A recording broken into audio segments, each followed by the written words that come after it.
To some people, it may seem unbelievable that there is an almost equal number of men and women that perpetrate sexual violence. To myself, it's almost unbelievable that this statistic came out of a university in the state of California.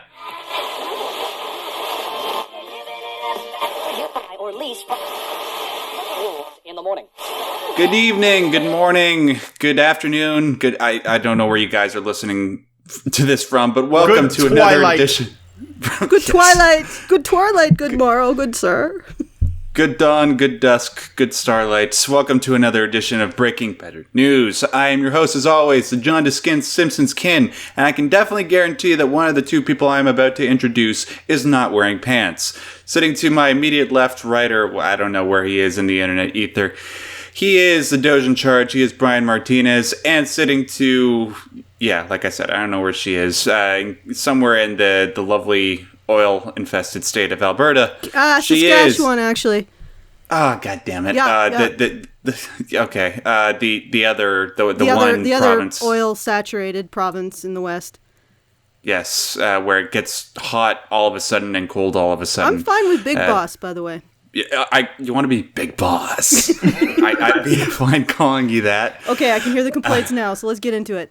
Anyways, let's get to the actual stories that we wanted to talk to you guys about. Actually, serious stories. Alison more like the boss, I think. Yeah, more like the boss, because I was just about to say. I can just see her crouched down in a giant field of white flowers. That's just how I imagine it. Waiting to essentially stalk her prey with her massive CQC. There's only one room for one boss and one snake, and I get to be the snake. Okay. Let's talk about this particular story. So Allison passed this off to me, and it's something that we all essentially knew, but it's just the more statistics that we can gather about this particular issue, the better. There was a 2016 UCLA study that determined about out of 4.5 million men who have been raped that are currently living in the U.S., and the definition, of course, that they're using is forced to penetrate, a woman was the perpetrator 79.2% of the time. Lead author of the study, Laura Stempel, suggests that Americans should rethink long-held stereotypes about sexual victimization and gender based on this statistic and other statistics that her research has included. For example, in a 2014 study that she conducted into sexual victimization perpetrated by women, she found that 43% of men in high school and university reported to have been sexually coerced into unwanted sexual contact, and 95% of the perpetrators were women. Now, some additional facts just to give these particular statistics context. In 2012, the U.S. Census Bureau survey found that 43.6% of individuals who admitted to forcing somebody to have sex were women.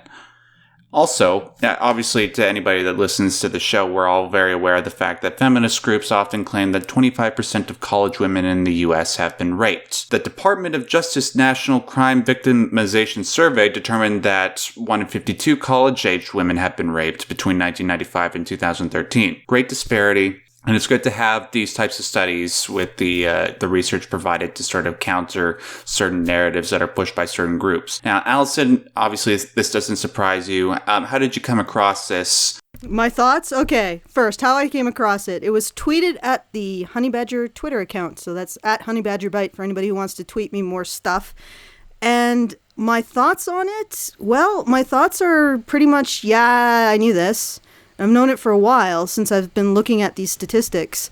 First of all, a lot of the statistics from before were really fishy, and that's because they didn't include the most common form of rape practiced against men, which is forced penetration. That is, the rapist forces the man to penetrate them.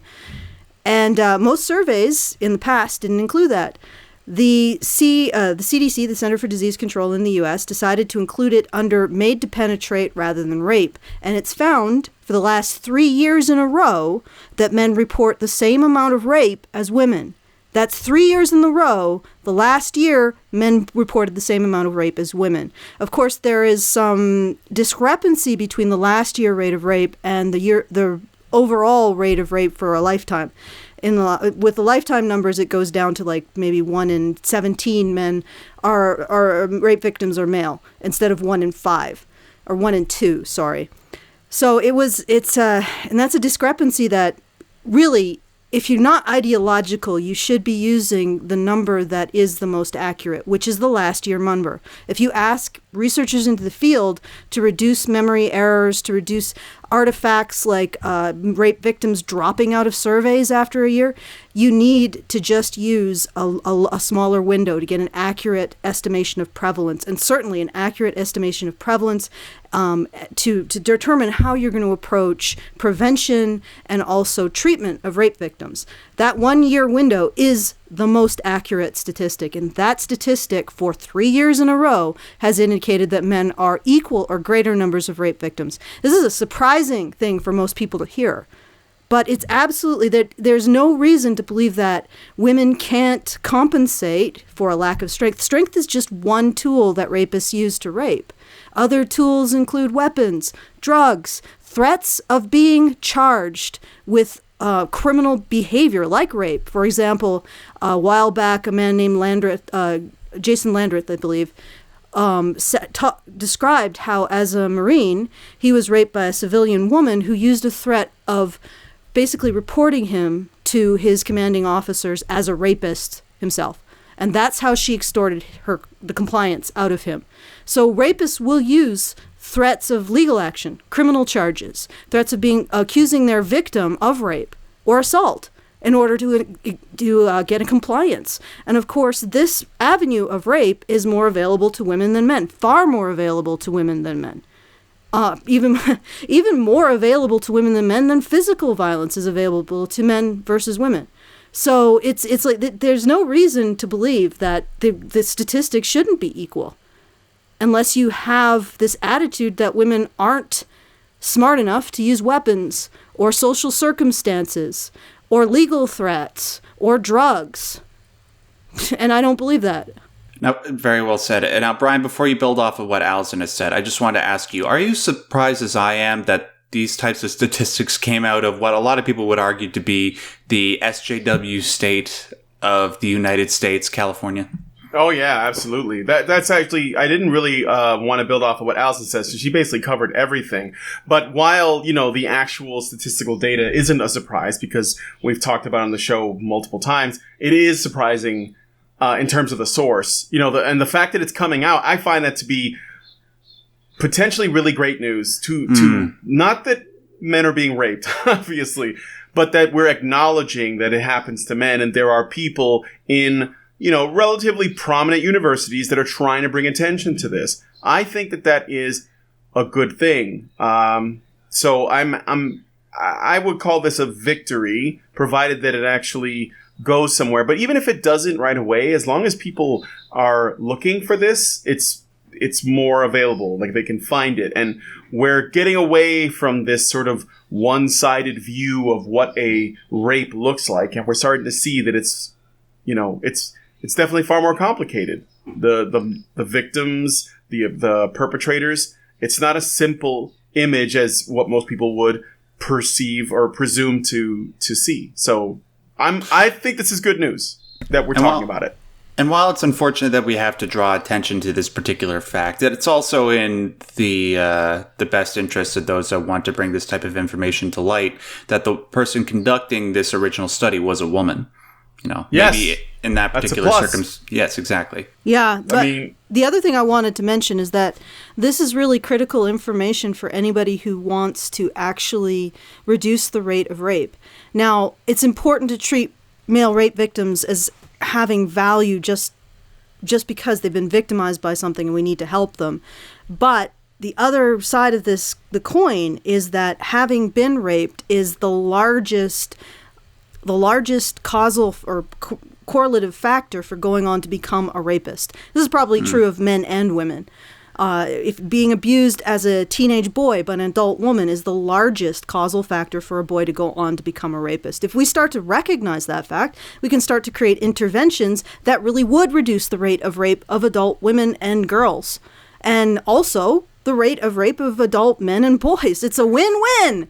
And no wonder the feminists oppose it. Yeah, it's well, in any circumstance, the most important thing that you have to do is to have all the facts gathered so that you can make the most educated decisions on how to approach a particular issue. Otherwise, you might just be creating unintentional problems that branch out from your methods in trying to solve the problem. So, as we move on to this other story, I just want to mention that while it doesn't really share the same theme as sexual violence, it also highlights... Before we go, can I just finish up with one last point? Sure.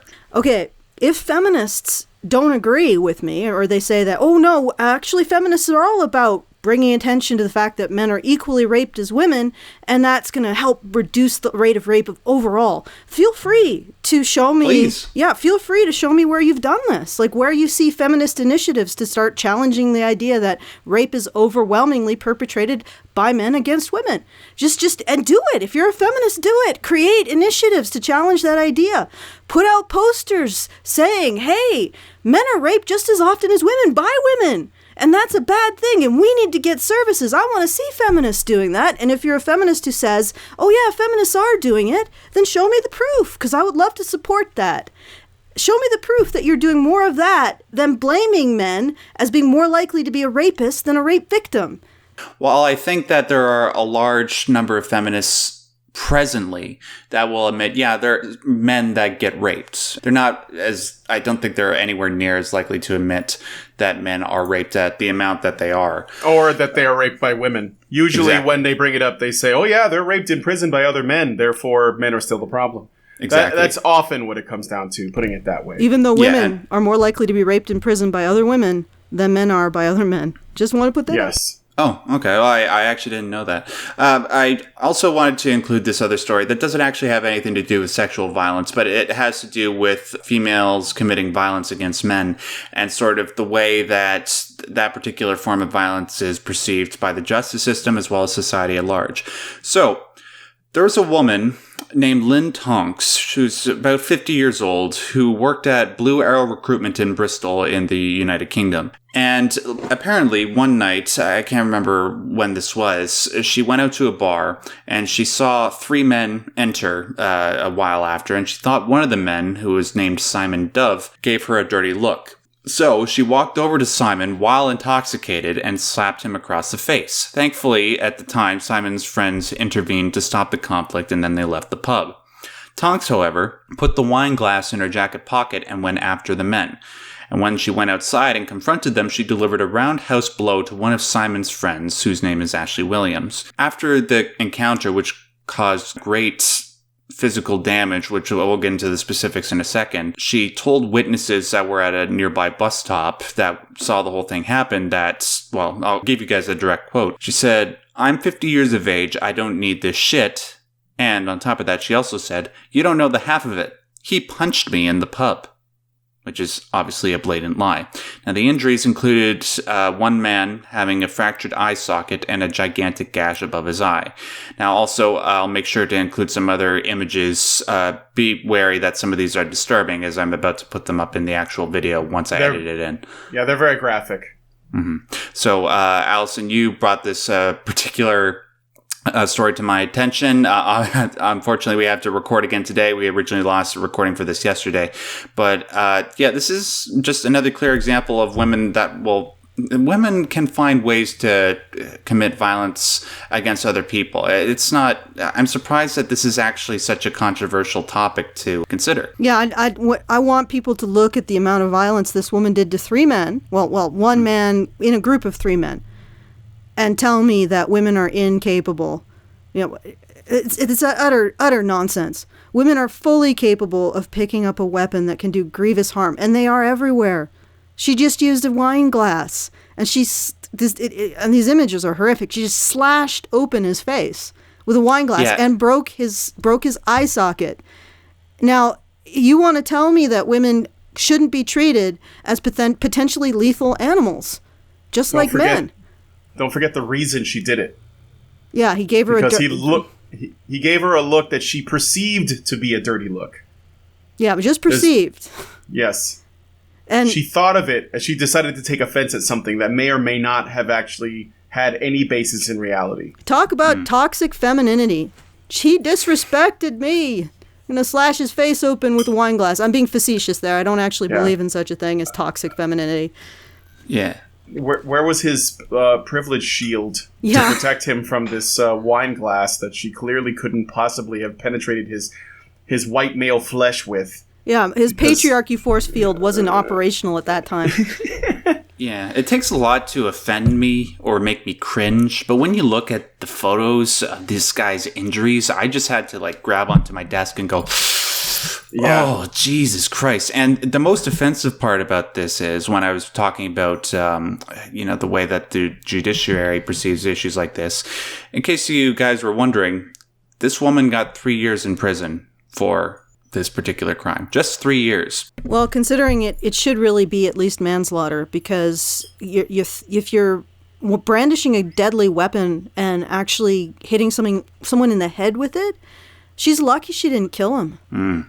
I don't know how they do laws in the UK, but this is aggravated assault or something. And yes, we know for sure that if a man had done this, even if he did the same amount of damage, then this is pretty significant. It's not even aggravated assault. Like I don't know what the legal term for it is. I'd call it bullshit assault. Yeah. But I would guess that a man would definitely suffer more penalties because she's going to have a reduced sentence, and she could have blinded this guy. You know, he's definitely not going to look the same. You know, he's not going to be pretty. So this is serious stuff. And we did a show about female violence last week. So you guys should watch that to see how, not only do we have a court system that generally goes easier on women, but our culture, our society in general views female violence as less severe, female aggression as less probable, and as a result, we tend to be a lot more protective of women, even extremely dysfunctional and terrible women. We don't treat them the same. Yeah. And this is a perfect example of that exact type of societal ethic. This poor guy's going to go around for the rest of his life looking like Psycho Mantis from Metal Gear Solid 1. Right. And just... And this woman gets only 3 years for that shit. Yeah, and I can't stress this enough. This is something that's important to point out. She did this, likely drunk, don't know for sure, but she did this because she was in a pub and saw another man that she perceived to give him a dirty look, and then she decided somehow that the best course of action was to attack him with a wine glass. Like, I don't know what she would have done if he had not stopped her. Like, let's say he just sat there and decided to take it. How much more she would have done? What kind of person do you have to be to feel as though the best response to a given situation is outright bloody violence against someone? And on top of that, there was no process where she basically thought, what would be the consequences of my actions? Like, I don't, I know that there are men that do dumb shit like this too. So I'm not saying it's different by virtue of the gender, but it makes me ask the question, is there because we have systems in place, our legal system and stuff is such that it goes easier on women? Do they recognize it? And does it actually encourage them to behave badly more often? Because, if the system did that for men, they probably would. So, I just have to ask that question. I would sort of consider arguments like that to be far-fetched. But in this particular scenario, like what you just said, and not on top of the fact that she's a 50-year-old woman, and you would think that with that amount of experience on this planet and knowing the difference between right and wrong, that she shouldn't respond to situations like this that are so petty in such a petty way. Right. Unless she's never been treated like an adult for the entire 50 years of her life, which is possible. And I wouldn't actually be able to hold it against her that much. And I'm just spitballing stuff. And I'm just, that's how I see it. I'm just spitballing here. So I don't know. I'll let the commentators on the people who comment on the video decide or discuss what I'm trying to get at here. Allison, any final thoughts before we sign off? I think that, our society so privileges the idea that women are morally perfect and flawless that it's even willing to sacrifice women to it.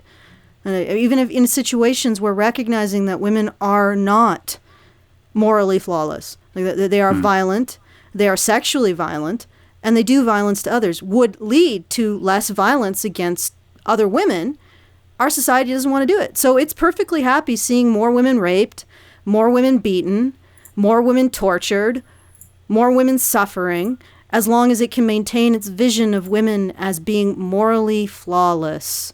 And I just wanted to put that out there. I don't consider that to be a moral position at all. Mm-hmm. So anyway, speaking of, our comments, it's not necessarily our comments that matter the most in terms of this overall discussion. It's what you guys had to say. Please leave your thoughts and comments in the comment section below. Let us know if you agree or disagree with any of the things that we say. And please, if you're going to do that, if you have any extra statistics or evidence to bring up for either side of the debate, please put it down below. We love reading everything that you guys have to say. So if you want to see more content like this, obviously we recommend that you subscribe. And if you like this video as well, that helps us out a lot. I want to thank Allison and, well, the boss, and Brian for coming on to do this with me, as always. And until next time, have a lovely, lovely day. And don't forget to feed the badger at feedthebadger.com.